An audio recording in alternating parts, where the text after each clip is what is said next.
નમસ્કાર દર્શક મિત્રો, જનરપન ન્યૂઝમાં આપનું સ્વાગત છે. હું છું આપણો મિત્ર કંચન પરમાર. આવો સાંભળીએ આજના મુખ્ય સમાચાર. રણોલી જીઆઈડીસી ખાતેથી ચોરીના મુદ્દામાલ સાથે આરોપીઓને ઝડપી પાડતી જવાહરનગર પોલીસ ટીમ.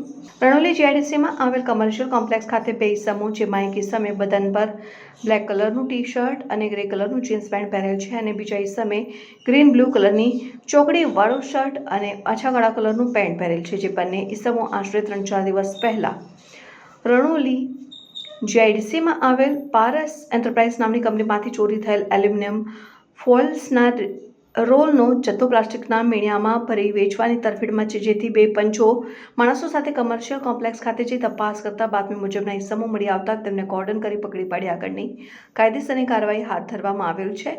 પકડાયેલ આરોપીમાં દીપક ઉર્ફે બાબુ બ્રિજરાજ ગુપ્તા અને અન્ય સમીરભાઈ ચીમનભાઈ પટેલ.